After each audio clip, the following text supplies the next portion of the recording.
surgery, still didn't heal me. Think about it a little bit.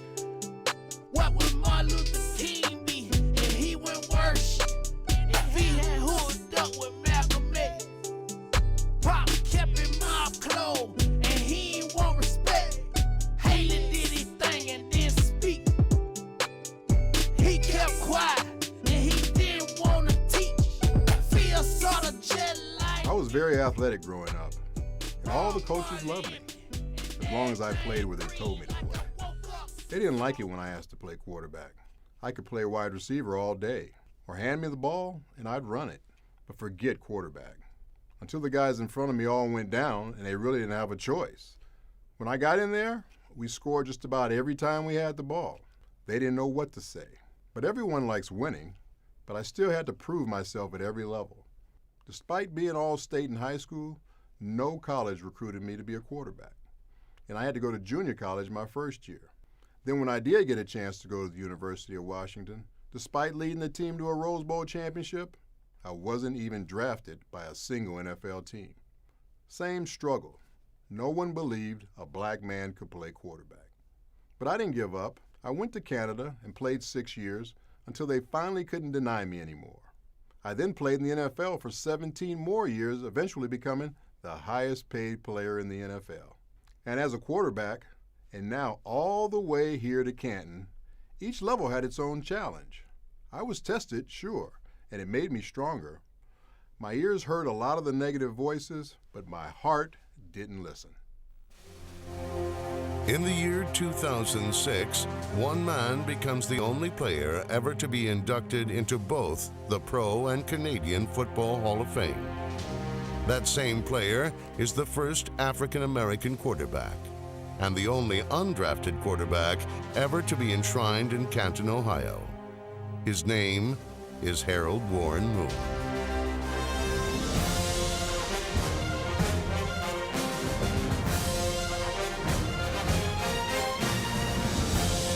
Moon with a center step, looking, fires downfield. Touchdown!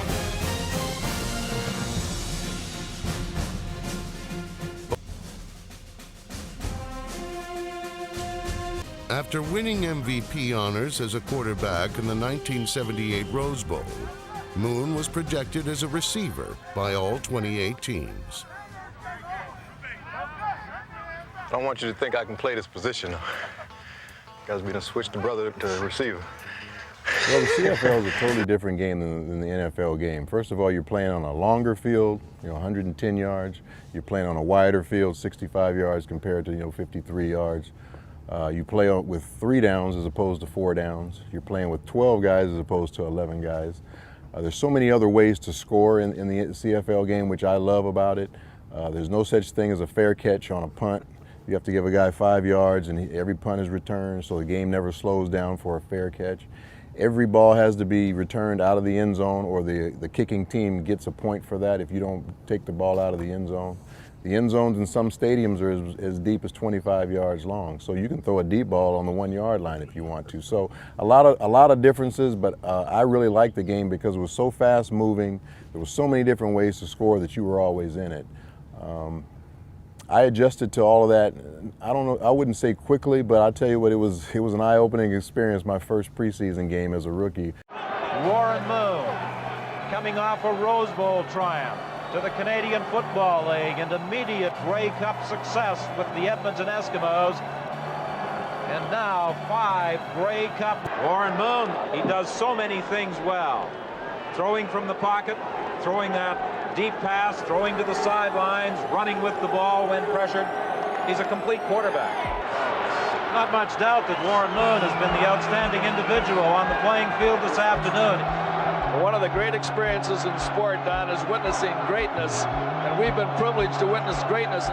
Well, Don, Warren Moon is just continuing to do exactly as he wants out there, and if there's one person who is controlling the football game out there, offensively or defensively, it's number 1, Warren Moon. That man has contributed almost 400 yards of offense to the Eskimo Cup. I'm involved in a game where the object of that game is to get this oblong ball from one end of the field to the other end of the field, and I'm the guy that's responsible for getting that done.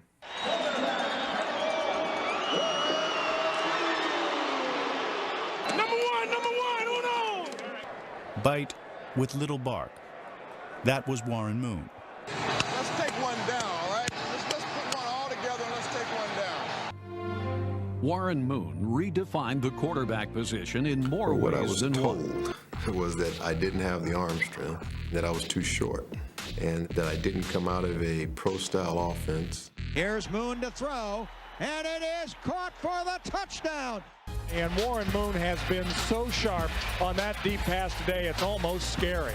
Warren Moon is one of the guys who goes way beyond statistics. He has set the new NFL single-season receiving record.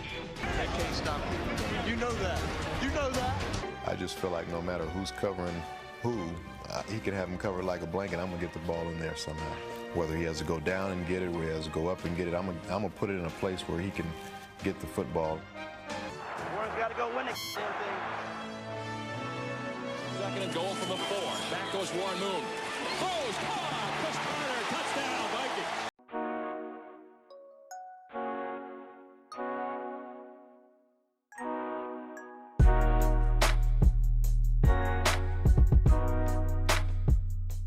When I went in the NFL, I was the only African-American quarterback, and I was the highest paid player in the league at that time. Everybody's eyes are watching me to see how I'm going to do and how I'm going to react and handle all this success and money.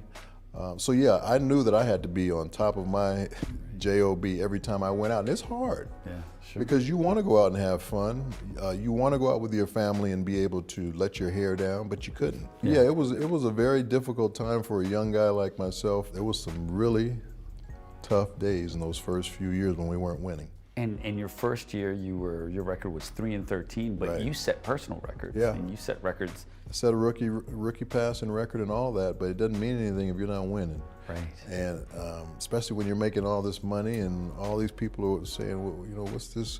You know, they called you some certain names. Well, making all this money down here, you know, why aren't we winning more football games? Well, I understand the responsibility that comes along with playing this position, but I also know that I can't do everything. But it was going to take time. Nobody has had this perfect ride to the top that I can think of, unless they're like a silver spoon and they just come from it. Right. Well, we didn't come from it. Right. Absolutely. And you're going to have that adversity along the way. So how do you handle that? And that's what I've been able to do. I've been able to handle it. Now, during that time, I also internalized a lot of things that I shouldn't have internalized. A lot has been said about me as being the first African-American quarterback into the Pro Football Hall of Fame. It's a subject that I'm very uncomfortable about sometimes, only because I've always wanted to be judged as just a quarterback. But because I am the first and because significance does come with that, because I am the first and significance does come with that, I accept that. I accept the fact that I am the first, but I also remember all the guys before me who blazed that trail to give me the inspiration and the motivation to keep going forward. Like Willie Thrower, the first black quarterback to play in an NFL game. Like Marlon Briscoe, who's here today, the first to start in an NFL game. Like James Harris, who is here today, the first to lead his team to the playoffs. And then on into my era, with Doug Williams, the first black quarterback to go to the Super Bowl and be most valuable player. Like Randall Cunningham, one of the most exciting players during our era. Like Vince Evans, who played 20-plus years of professional football. After my career was over in Canada, I was a free agent because I wasn't drafted, and there wasn't free agency in football at that time. So I was one of the first true free agents in football. I was able to fly around and tour different teams and figure out where exactly I wanted to play, and there was a bidding war for my services. So after not being drafted and going to play in Canada, I ended up being the highest paid player in the National Football League when I came back to the league, and I went to the Houston Oilers. So the situation was a little bit different for me, but in the end it worked out very well, and I enjoyed a 17-year NFL career. The NFL was always a dream of mine to play in the National Football League, to be drafted like everybody else is out of college, but because of my circumstances being an African-American quarterback, I had to go to the Canadian Football League and play up there for many years before I got my opportunity to come play in the National Football League. So I finally was able to realize my dream. I just had to kind of take a different journey to get there.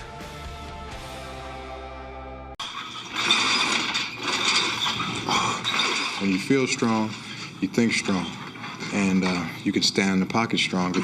Just that little quarter, half a second might be all it takes to complete a big play.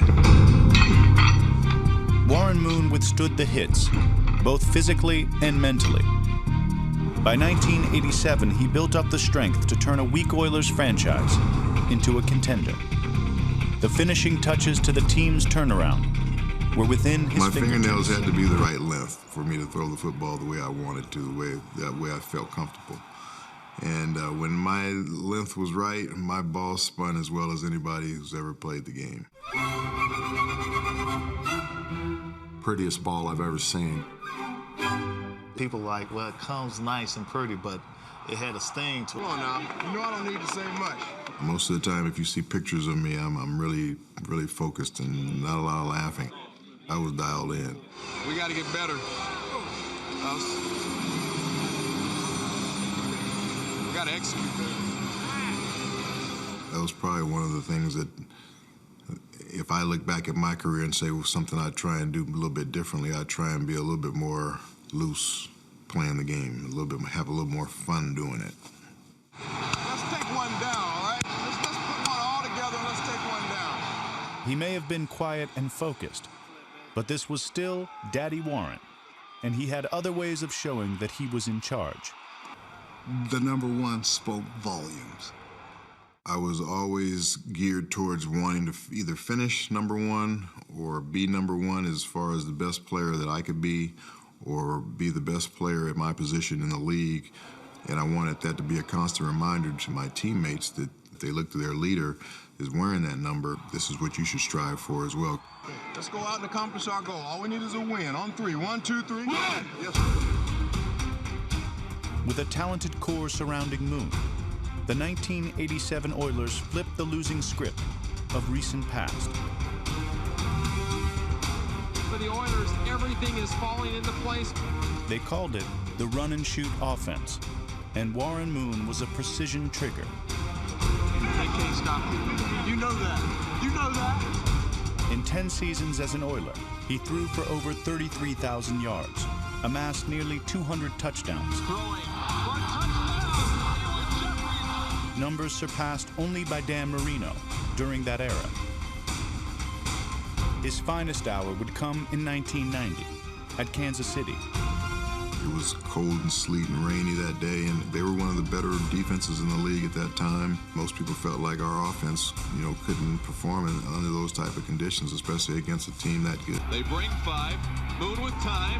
Now throw. Over the middle. Jeff Breeze. He's got it at the 40. Break the tackle midfield. 45, 40, 30-yard line. He's going to score 87 yards. Moon threw for 527 yards, just 27 shy of the NFL record. It was remarkable. That was praise from a teammate is noteworthy. Hearing it from an offensive pioneer is special. He thought it was one of the best performances he's ever seen. When Sid Gilman says something like that, who's like the godfather of the passing game, that's a pretty high compliment, no question about it. All of us did what we had to do to make the game a little bit better for the guys coming after us. And I only played this game not for just myself, not for just my teammates, but I always had that extra burden when I went out on that field that I had a responsibility to play the game for my people. And that extra burden I probably didn't need to go out on the field with, because I probably would have been a much better player if I didn't have that burden. But you know what? I carried that burden proudly. Keep playing. Play again. Yeah, dog. Come on, dog. All right, appreciate it. I got you.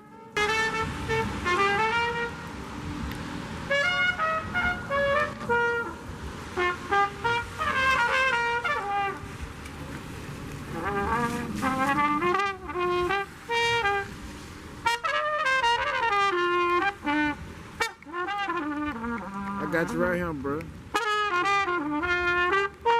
How y'all doing? I'm all right. I like this. I like this. Soulful strutting. Yeah. Out the magnificent.